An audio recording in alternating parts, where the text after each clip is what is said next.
শিক্ষার্থী বন্ধুরা, এখন আমরা 5.1-এর 3-এর গ নাম্বার অঙ্কটা করব। দেখো খাতাতে উঠানো আছে গ নাম্বার ভগ্নাংশের যুগ। লিখে আছে x minus y by x plus y minus z plus y plus z minus x by x. এটা করে কী করতে হবে? যোগফল নির্ণয় করতে হবে। তো শিক্ষার্থী বন্ধুরা, আমরা যোগফল নির্ণয় করব। যোগফল নির্ণয় করার জন্য আমরা প্রথমে কী করি? আমরা প্রথমে যে কাজটা করি, প্রথমে হচ্ছে লসাগুটা বের করে দিই। তাহলে আমরা লসাগুটা জাস্ট বের করে দিই। তাহলে লসাগু বের করার জন্য আমরা কী করবো? এই দাগ দিয়ে দিব। তাহলে দেখো এক্স ওয়াই জেডের লসাগু কী হবে? এটা আমরা সহজেই জানি, এক্স ওয়াই জেডই হবে। তাহলে এক্স ওয়াই জেড হচ্ছে তার লসাগু। এখন লসাগুকে আমরা কী করতে হবে? লসাগুকে হর দিয়ে ভাগ করতে হবে।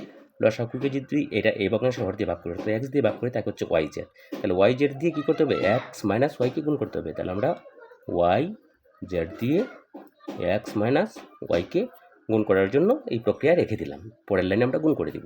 তারপর যোগ চিহ্ন দিয়ে দিলাম, যোগ চিহ্ন। এখন শিক্ষার্থী বন্ধুরা কী করবো? এখন দেখো ওয়াই দিয়ে ভাগ করতে হবে কাকে? এক্স ওয়াই জেডকে। তো যদি ভাগ করি তাহলে থাকে হচ্ছে ফল এক্স জেড। তাহলে এক্স জেড দিয়ে ওয়াই মাইনাস জেডকে গুণ করতে হবে।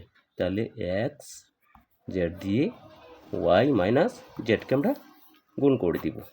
তারপর দেখো প্লাস চিহ্ন আছে, আমরা প্লাস চিহ্নটা দিয়ে দিলাম। শিক্ষার্থী বন্ধুরা এখানে দেখো আছে, শিক্ষার্থী বন্ধুরা এখানে জেড আছে। এখানে দেখো আমি বললে এখানে এক্স বসাইয়ে নিয়েছিলাম, এটা জেড হবে। তো এখানে জেড, তাহলে এক্স ওয়াই জেড লসাগু, তো এক্স ওয়াই জেড বসাইছিলাম। তাহলে জেড দিয়ে জেডকে যদি ভাগ করি তাকে হচ্ছে এক্স ওয়াই।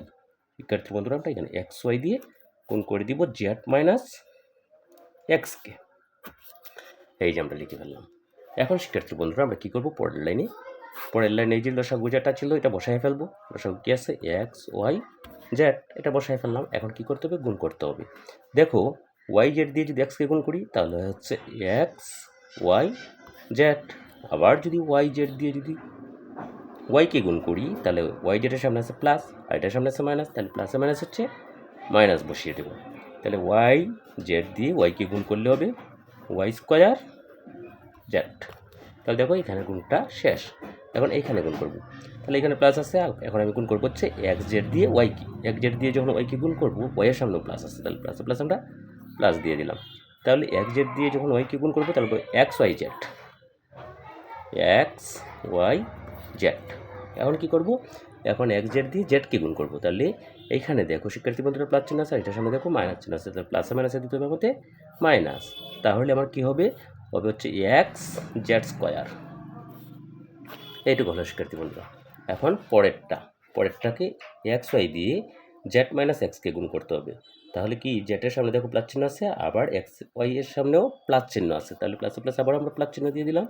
তাহলে এক্স ওয়াই দিয়ে জেডকে গুণ করলে আবার হয় এক্স ওয়াই জেড।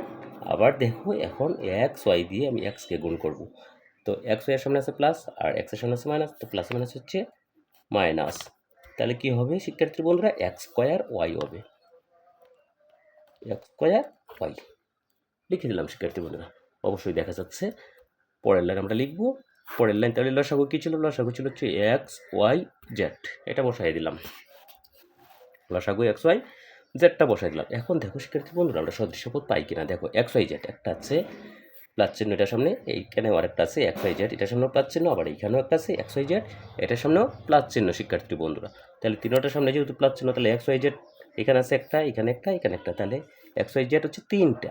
তাহলে 3 এক্স ওয়াই জেড এইটা পেলাম। ঠিক আছে। এখন দেখি শিক্ষার্থী বন্ধুরা ওয়াই স্কোয়ার জেড আছে কিনা। আর ওয়াই স্কোয়ার জেড দেখো শিক্ষার্থী বন্ধুরা এখানে একটা আছে, দেখো এখানে নাই কিছু, তা না থাকলে মাইনাস ওয়াই স্কোয়ার জেড, এটা পেয়ে গেলাম। এরপরে দেখো শিক্ষার্থী বন্ধুরা আছে হচ্ছে এক্স জেড স্কোয়ার কোথাও আছে কিনা। দেখো আর আমরা কোথাও এক্স জেড স্কোয়ার কোথাও পাচ্ছি না, তাহলে এটাও বসাই দিব মাইনাস এক্স জেড স্কোয়ার, এটাও বসাই দিলাম। তারপর দেখো শিক্ষার্থী বন্ধুরা এক্স স্কোয়ার ওয়াই কোথাও আছে কিনা। এক্স স্কোয়ার ওয়াই কোথাও আছে কিনা। এই যে এক্স স্কোয়ার ওয়াই, তাহলে এক্স স্কোয়ার ওয়াই আর কোথাও নাই, তাহলে এটার সাথে যোগ বিয়োগ করার মতো আর কিছু নাই, তাহলে এটাও লিখে দেবো মাইনাস এক্স স্কোয়ার ওয়াই। তাহলে দেখো এখন কিন্তু আর কিছু যোগ বিয়োগ করার মতো নাই, অর্থাৎ সদৃশ্য পদ নাই। তাহলে আমরা এটাকেই আনসার লিখতে পারি শিক্ষার্থী বন্ধুরা। তাহলে এটি হচ্ছে গ নাম্বার প্রশ্নের আনসার। এইভাবে আমরা অঙ্কগুলো সহজে করে ফেলতে পারি। অঙ্কগুলো ভালো লাগলে অবশ্যই চ্যানেলটা সাবস্ক্রাইব করে রাখবে এবং বেল বাটনটা অল করে দিবে, তাহলে আমি ভিডিও দিলে তোমাদের মোবাইলে নোটিফিকেশন পৌঁছে যাবে। আর তোমরা ভিডিওগুলো দেখে অঙ্কগুলো সহজেই আয়ত্ত করতে পারবে। তো ভালো থাকো শিক্ষার্থী বন্ধুরা, ধন্যবাদ সবাইকে। এইভাবে আমরা এখানে আনসারটা লিখে দিব।